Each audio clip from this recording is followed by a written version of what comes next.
Going to get started. Hello, everybody. Hello. Good afternoon. Welcome. Sabona.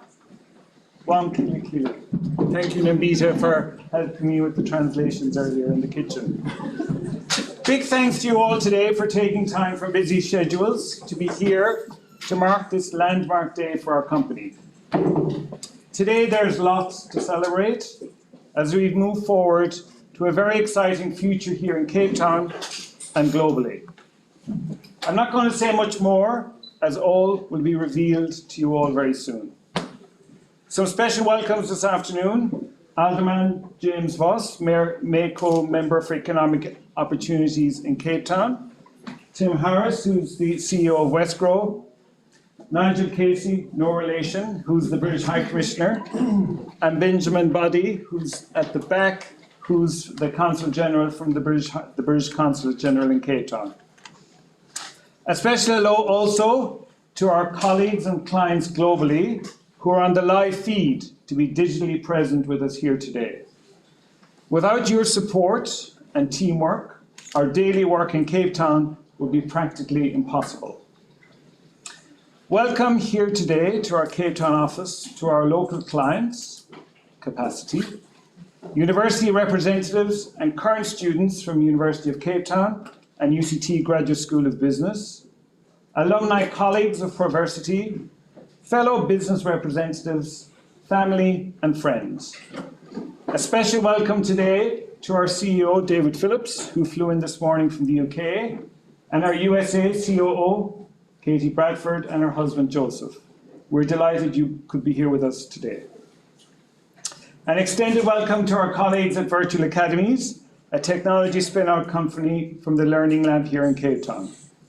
And finally, a big hello and thank you to our Westgrow colleagues, thanking them for their support during our growth period here in the Western Cape.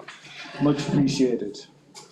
I have been employed at Proversity for over 16 months in a global role as Chief People Officer, and in that short time, it has been very exciting to watch the company scale globally with projects and staff. Included in the scaling process are the challenges of day-to-day work, but mostly importantly, the opportunities that rapid growth brings locally, nationally, continentally, and globally. I'm now going to invite the CEO of Westgrow, Tim Harris, to come to the podium and kick off the proceedings for this afternoon. Thank you all.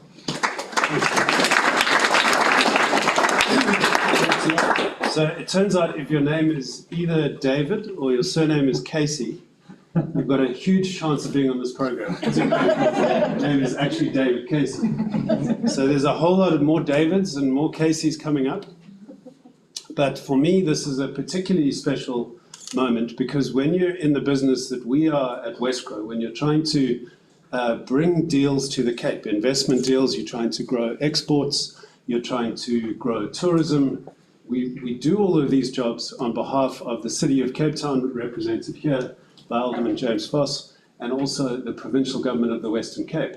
When you're doing this work to make things happen in the Cape, it takes time. You have to put in months and years in order to get to the point where you reach a moment like this. And I remember James and I, where's James? James runs our investment team at Westgrow. James and I went with a politician called Alan Winde in 2017 to go and meet with the chair and some of the team of Proversity when the office was in the Shard in London. And we spoke about the ambitions of the company globally, and we spoke about how Cape Town could be part of those global ambitions and could be potential office space for the company as it looked into tapping into the African market. And that was very much an early stage conversation 2 years ago. James, at that point, was the investment manager in the team. Or the investments portfolio manager. He now heads the unit. Alan Winde, who I was with, is now Premier of the Western Cape, and I have exactly the same job that I have. But nevertheless, it is incredibly satisfying to be here 2 years later at this auspicious event. This is really when working as we do in investment promotion, in economic promotion, where the work you put in pays off at a moment like this. It's also been part of a series of conversations that we've been having with Nigel and the team at the British High Commission and Ben and the team at the British Consulate about how we can position this nexus between the UK and between South Africa, but particularly Cape Town, as the entry point for UK companies into the wider African market, and for Cape companies to raise capital and build their businesses into the north via the UK. So that's a relationship between the UK and South Africa and between the UK and the Western Cape is now formalized through something that I'm sure Nigel will talk about in a moment, a very exciting investment by the UK government into building that link.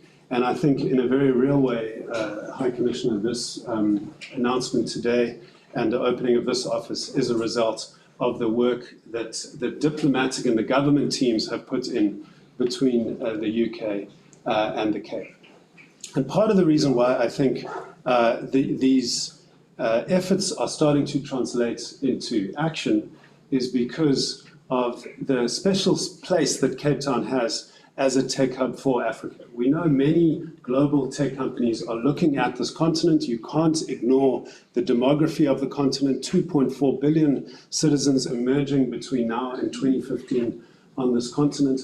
And it's a market that is of interest to many, many companies around the world. But when they look at tackling Africa, when they look at tapping into skills in Africa, when they look at tapping into the broader African market, there are a couple of choices. We compete hard with, obviously, Johannesburg. We compete with Nairobi, with Kigali, with Mauritius. There are hubs emerging all over the continent. But we're very pleased to be the biggest here in the Cape. There's about 450 tech companies in our ecosystem for technology in the Cape.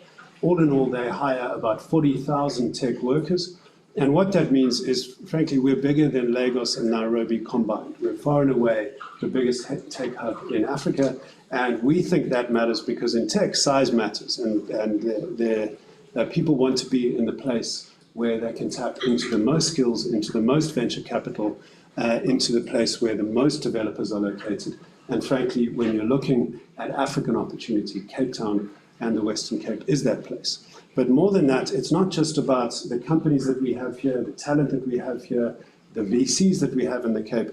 It's also about Cape Town as a education and skills hub, particularly in tech, for the whole continent, right? So one of the things we're blessed with in the city is that we're surrounded by the top universities in Africa. There's nowhere else on this continent with the skills pipeline that we have here in the Cape. I'm talking about CPUT, UWC, Stellenbosch, UCT. At any one time at these schools, there are 10,000 students from the rest of Africa studying. And what that means is this is the place where the future talent of Africa comes to acquire their skills. And that is one of the reasons why we are the leading tech hub in the continent, but it also shows how we're positioned for the future, for the skills of the future and for companies of the future to grow from. And that, I think, is part of the reason why it's so exciting to be here for this announcement of this tech investment, of this EdTech investment by Proversity, a vote of confidence in Africa via this investment in the Cape, and helping us build that skills pipeline even further, the entrepreneurial landscape in Cape Town even further. And it really is a great honor for the whole team at Westroad to be here to mark this occasion.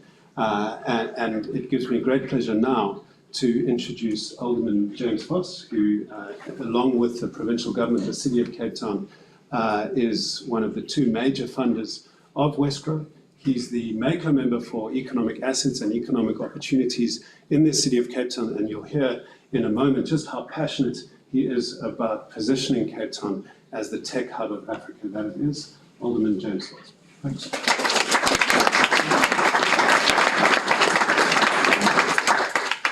Good afternoon, everyone, and thank you very much, Tim, for your introduction.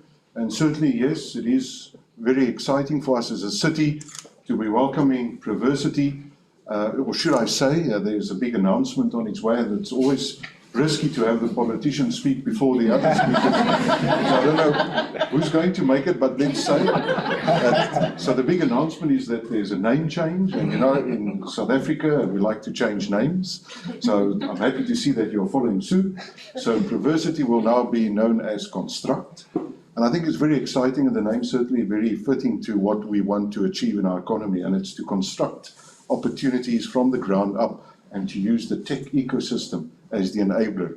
So to the British High Commissioner and to the British Consul General and to all of the other dignitaries here, thank you very much for enabling this opportunity as cities and countries work together, and specifically now in this new global village. And I think Tim gave a good summary, and I shared my speaking points with him prior to the meeting, and on two fronts. So he said, don't sound too intellectual because you're speaking to people that know the tech industry well, just be yourself. And so I don't have much to add to what he shared, but I think it's very important for us as a city to share with you what are the city's economic agenda. Because a lot of people are thinking that cities are focusing on only the local economic development component of the economy, whilst it's in fact the big things that do matter, and as Tim said, size does matter, and certainly it does. So we work with big and small companies so that we can create that entire ecosystem that will be a springboard for new companies to choose Cape Town as their home, but also as we work beyond our boundaries. Because it's important that we recognize Cape Town in its uniqueness as a springboard into Africa and also globally. And I think the tech industry is certainly one that has positioned Cape Town very well. It's been said previously that we are the digital capital of Africa, but what does it really translate to? And I think as we listen to all the other speakers this afternoon, we'll see how important that is for a city economy. And the other important thing is to see how it fits into the economic agenda for Cape Town, using tech as an important enabler. So we've selected things like boat building, marine manufacturing, clothing and textile, business process outsourcing, the green technology. Those things are the things that really bring us together as an economic hub, but also the way that we interact with other cities and countries, because those are the things that really are necessary for a city to be a serious contender globally, but also to ensure that we bring technology in all of those economic sectors. And I think it's really important for us to recognize as a city the work that has gone into this project. And to you, David, and your entire team, thank you for choosing Cape Town as your home, because skills development is certainly very high on our priority list. So to all of those sectors that we have identified, there needs to be a steady skills pipeline into each one of those sectors if we want to see a massive return on our investment. Because we need to focus on the projects and the programs that will drive demand, but that also makes business sense. Hence the reason why we are working with other cities and countries to ensure that Cape Town becomes the home of many of these new startups.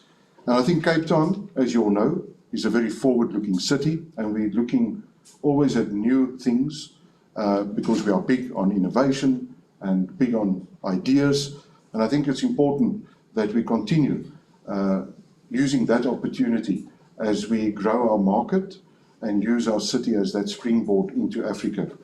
So Cape Town was ranked in 2018 as the #1 metro in South Africa when it comes to the ease of doing business. So yes, we are supporting priority industries in Cape Town to ensure continued growth and job creation by providing a financial and non-financial support for our strategic business partners, because we realize that we cannot achieve it alone, and so therefore the city works with experts in the industry, specifically those that are geared towards those growth sectors.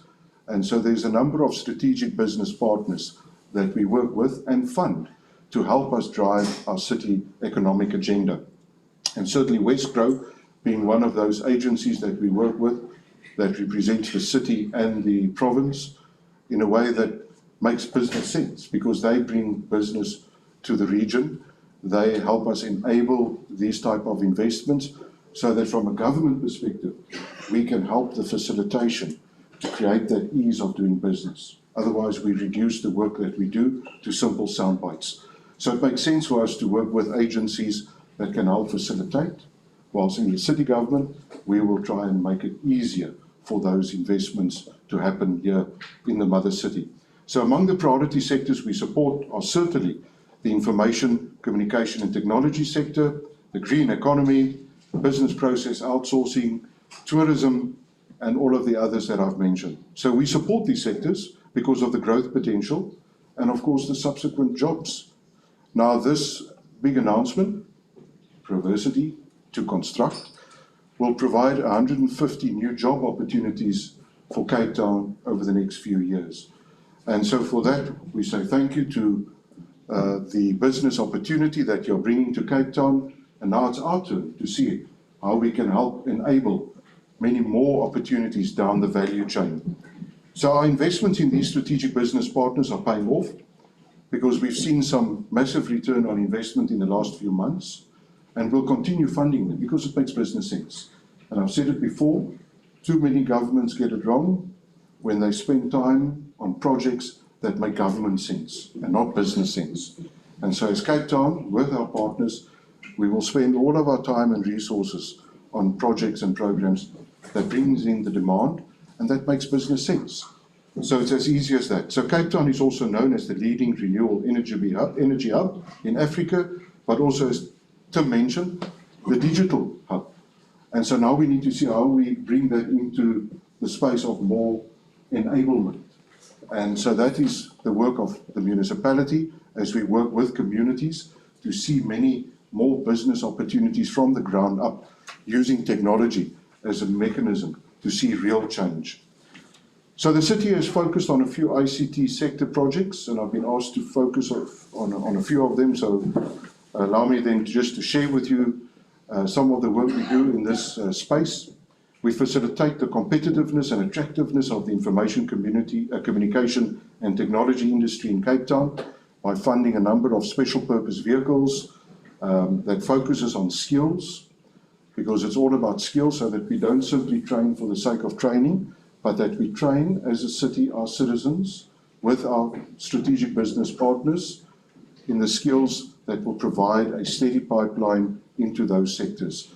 And we've seen some great examples recently with the Cape Institute of Technology, where we've worked with the Capacity Campus down in Woodstock to train young people in the skills for data centers and for all the other things relating to the ICT sector.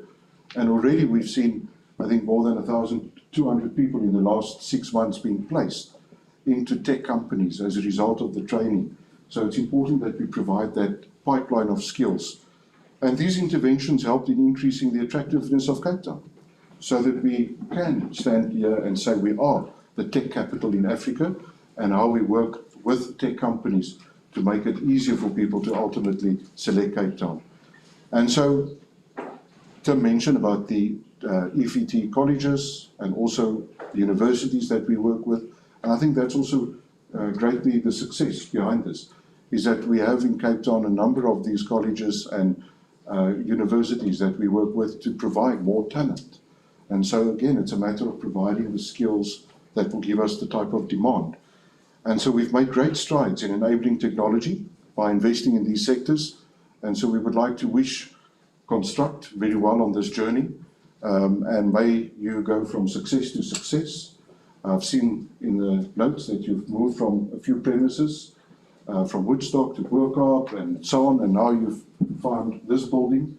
The British High Commissioner and I had a conversation earlier about the repurposing of these buildings, and it's interesting if you go down the history to see that many of these buildings, either they've got a very interesting history in alcohol producement, but now it's technology. So it's wonderful to see how these new streets and these buildings are taking new form, and this is how we make Cape Town a great city, by bringing in new ideas and innovation. So we wish you well, and again, on behalf of the City of Cape Town, may it go from strength to strength. Thank you very much.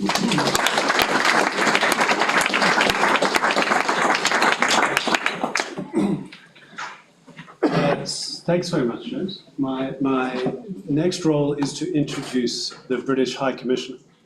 So I was warned before I do this that I shouldn't mention the B word. I'm not sure which B word. But I did, the High Commissioner has heard me say this before. The most difficult B word for us actually came 224 years ago, which was when Britain first invaded the Cape at the Battle of Muizenberg, right? That's where the relationship began, and it couldn't have been more difficult. And since then, it's just gone from strength to strength. The point now where trade 20 years since democracy in the Western Cape with the UK is 7 times higher, where the UK is the largest investor in the Western Cape of any country, where about a quarter of our investment projects in the last 10 years have come out of the UK, and about half of those have been in business services or tech, where the UK is the largest tourist market for the Western Cape, and where it's one of the top 3 buyers of Western Cape products. So you need to get to number 1 by buying a lot more wine.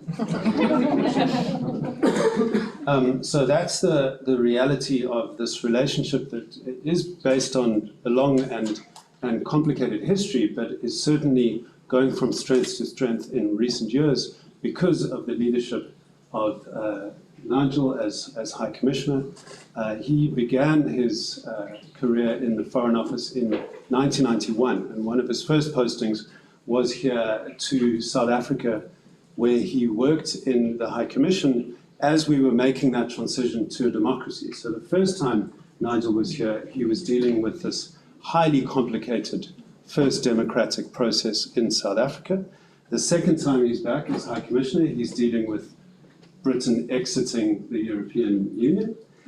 So if Nigel's ever sent back to South Africa, you should cover your head and heart. But without further ado, let me introduce the British High Commissioner, Nigel Casey. Thank you very much, Tim. Thank you, James, David, and David. So David Casey, Mr. Casey, said that we weren't related, but if you go back far enough, all of us Caseys are eventually related, and I do genuinely feel related to you today because this opening encapsulates so much of what we are trying to do and what we are about here in South Africa, here in the Western Cape, and here in Cape Town in particular. Tim mentioned the B word, let me say it, Brexit. You know, if you only read what was in the UK media or the South African media about Brexit, you might well imagine that it represents a shrinkage of our ambitions, a shrinking of our horizons, a narrowing of our vision. Those of you who've had the misfortune to listening to me speak here over the next 2 years know that from our perspective, the exact opposite is true, and that we are trying to live that in everything we do here, in particular here in this city, and I think we can prove that, and let me just adduce a few facts to do that. One of the reasons I wanted to come here in the wake of our referendum was because I knew, having worked for our then Prime Minister, that the British government, after a lot of reflection, had decided that it was going to massively reinvest in our relationship with Africa as a whole, including with South Africa. And so for the first time in my career, as Tim was unkind enough to mention, I've been working for the Foreign Office since 1991, first came to South Africa in 1993. For the first time in my career, we are increasing the number of staff we have on the continent of Africa. In fact, we've had 400 extra staff put into our network in South Africa. I have lost 2 jobs in the last month alone. When I first came here, I was not just High Commissioner to South Africa, but I was also High Commissioner to Lesotho and to Eswatini. I'm happy to say that we have reopened both of those missions in the last month, so I've lost those 2 jobs to colleagues, which is great. We're opening another 2 missions in West Africa, and we are expanding our horizons and lifting our ambitions, not lowering them. And that was encapsulated in the visit which our Prime Minister made to Africa last year, which she started here in Cape Town, and that was not an accident. It was not an accident either that in the speech she gave down the hill at FNB, she put a very heavy focus on investment, outward investment from the UK to Africa, including to South Africa. That is partly because it's not always been the case that governments in Europe, including in the UK, have actually wanted to support outward direct investment, because there's been an argument raging, as some of you will know, about whether governments should be supporting what some people have perceived to be exporting jobs and beyond outside our borders. This government understands that it's not about exporting jobs, it's about making your own companies more competitive, more globally competitive, and more globally present. And that is the kind of relationship that we want with this province and with this city. And the great thing about this opening is that it encapsulates that very nicely. It is not about a company moving from South Africa to the UK or from the UK to South Africa. It's about a company expanding and employing people here in Cape Town in fantastic jobs, which are going to be fun, because I know you've got a table tennis table around the corner. I brought my son along to inspire him with a love of entrepreneurship and technology. He's quite good at table tennis, so if you need an intern, his coffee is not that good, but it can be upskilled. But this is also in a sector which we've identified as having a huge potential for growth for lots of the reasons that Alderman Vos and Tim have set out. And these tech ecosystems, thriving tech ecosystems like the one here in Cape Town, do not happen by accident. They happen because an enabling environment has been created by people like them, working in partnership with the sector and with universities and with others to make it not just possible, but an attractive place for companies like yours to put down roots and grow. And that is something we've recognised, and I recognise it in particular because it's something that we spent a lot of time trying to do in the UK. Some of you probably will have worked in the tech sector in London, so you know all about Silicon Roundabout. Again, that doesn't happen by accident, it happens by government consciously making a decision to invest in the fundamentals which allow a tech sector to grow and thrive. And we see those very much here in Cape Town. And we are serious about trying to grow the linkages between the tech sector here in South Africa and in the UK, which is why in February this year we launched a tech hub of our own. It's a slightly grand name for a team of people in our Consulate General, which Ben heads up down the hill, headed up by somebody very brilliant who many of you will know, Shirley Gilby, who set up what used to be Barclays Rise in Woodstock, now Absa Rise, whose mandate it really is to grow the linkages between the tech sector here and the tech sector in the UK. And I've just come from a fantastic event that Shirley and colleagues have put together, which is, we call it the Prosperity Games, which is basically a pitching event for a bunch of startups to practice their pitching skills effectively. With a group of pretend investors like me, some of whom have been running their own startup companies for a few years already, and it's fantastic to see a room full of really buzzy people with great ideas, great enthusiasm, and great ambitions. A number of whom have already been to the UK or come from the UK to South Africa. And are living those connections. And it's not just about the UK and South Africa, because the Tech Hub sprang from our experience of doing this between the UK and Israel, and between the UK and the US. And so we are trying to create a global network of young entrepreneurs in tech-enabled businesses. And it's absolutely brilliant that we've got one of those here today. So congratulations to all of you. I'm particularly pleased that it's an educational tech company, because you all know how important education is to the future health of South Africa, its future success, and of the continent of Africa. It needs help, it needs support, and tech has some of the answers to that challenge. So I'm really thrilled to see you all here. Thank you very much for making the decision to come and be part of the South Africa story.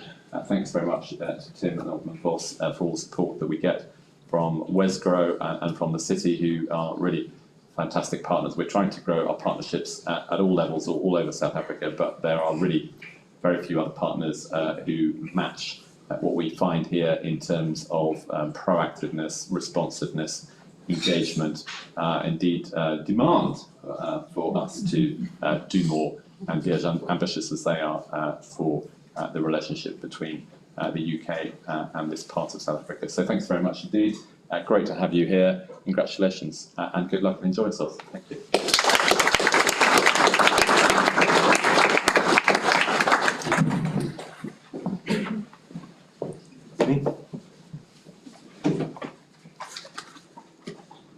So I'm honoured to see so many of you here today. My name is David Phillips. I am the Chief Executive of the company, and I thought I'd just take a few moments to explain the past, where we came from, our origins, the present, where we find ourselves today, and indeed what's planned for us in the future. So what are we first? We're a global digital learning provider in the online program enablement space. So what does that mean? Well, we offer transformational learning design, digital creative services, project management, and learner support and enablement. There's a quote from Carl that's saying 2015. Carl is our founder and chairman. 2015 was our big year, and that's when we set roots down here in Cape Town. Small team, it's when we started. So why was it a big year, and why did we settle on Cape Town? Carl and a few others went on a global search for the right location to put down roots, covering Chile, the US, London, India, eventually settled in Cape Town. And why was it Cape Town? And principally the reasons were the access to the great talent that we have here, the people talent, in terms of creativity, in terms of the technology, the academia, as we mentioned before, UCT amongst others. And then also the catalyst that really helps companies thrive, the thriving EdTech community and the ecosystem that we have here. Not least our partners that have spoken up today. So, that's why we set down roots here in Cape Town. And albeit we're small, we've grown year on year.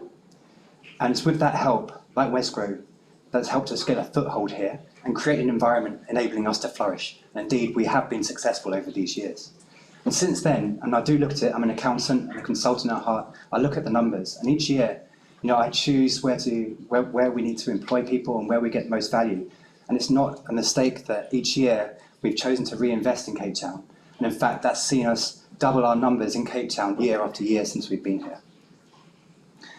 With that sort of bedrock in place, we've expanded internationally, and we now have offices in London, Oxford, Salt Lake City, and Tel Aviv.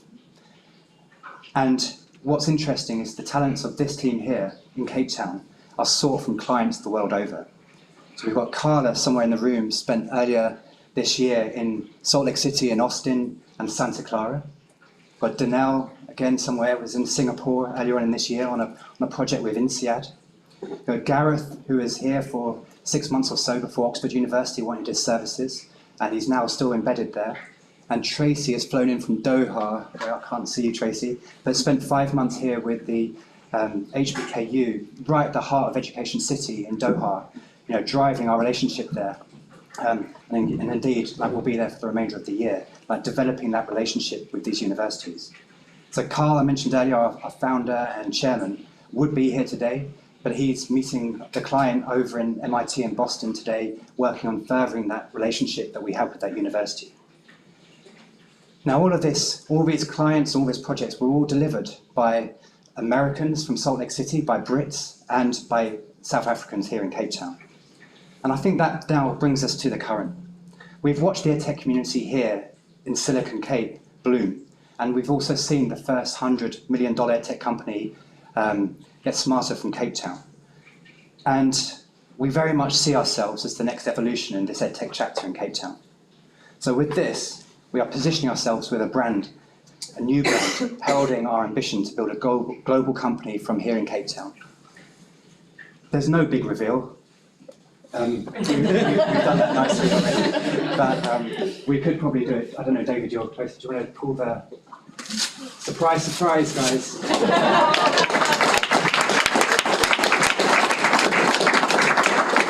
So, Construct. Why Construct? Well, constructivism is a learning approach, and it really does represent the work that we've been doing and building upon over the last couple of years. It can be described as learning by doing, or experiential learning. And we really do feel that that's really a part of the core of who we are and what we are as we continue to focus in the future on the higher education, the government, and industries, corporates going forward. There are other things like, again, constructing learning is what we do on a day-to-day basis, digital learning. And also constructing partnerships. I was talking to Westgrow earlier on, and again, part of our keys to success isn't that we go after and run after every single client. We're very particular. We work and we want to invest time and develop partnerships, and so we construct those partnerships as well. So on to the future. I'm really, really pleased to announce that as part of an ongoing $3 million investment in our Cape Town operations, we do expect to create a further 150 jobs here over the course of the next 3 years. And these jobs will continue to service our partnerships with universities in Boston, in Oxford, and in HBKU in Doha. It will continue to service our governments across the world, where we already have existing relationships with the Israeli and British governments, and corporates across the world, from Singapore to the Californian coast. We are committed to creating and supporting a diverse workforce to not only cement Cape Town as one of the world's greatest cities, but also as a leading hub of this EdTech ecosystem that we've heard about and has helped us flourish to date. And what would be helpful for us is this continued support, from the governments in a post-Brexit environment, from South Africa, the US and the UK working together to enable this to happen. The talent from the universities, we're going to need more and more talented staff as they come through. So from the ecosystem and from the universities, that hotbed of talent, we want to really harness and use to our benefit. And then some publicity, how to showcase how us based here, creating a global company from this Cape Town base, how we are the next chapter in that EdTech story. So finally, thanks to all of you that have helped us get here. Most of all the staff, not just here in Cape Town, but in all of our global offices listening in today. And really look forward to our continued success together. Cape Town is very much part of our past, our present, and our future. So thank you very much.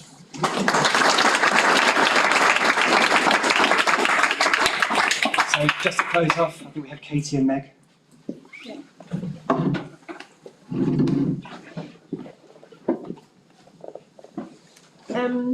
So with Women's Day coming up in the next few days, it's fitting that we have two women who have the last word here. Thank you especially to David Casey and the team here, who've really made a tremendous effort to make this into a significant day for all of us. It's not a huge reveal, but it's really wonderful for us to get together with everybody here. And then I just want to say sincerely from the bottom of my heart a thank you to all of our team here and those who are listening in globally. As David said, we really would be nothing without you. So thank you for everything that you do. I also want to say thank you to the team who's worked really, really hard over the last few months on the new brand and our new look and feel. It's been a lot of work and it's been a long time coming, and we're really grateful for everything that you've done. And then lastly, thanks to Carl and the Construct team for making it possible for us to live locally but influence globally. Thank you.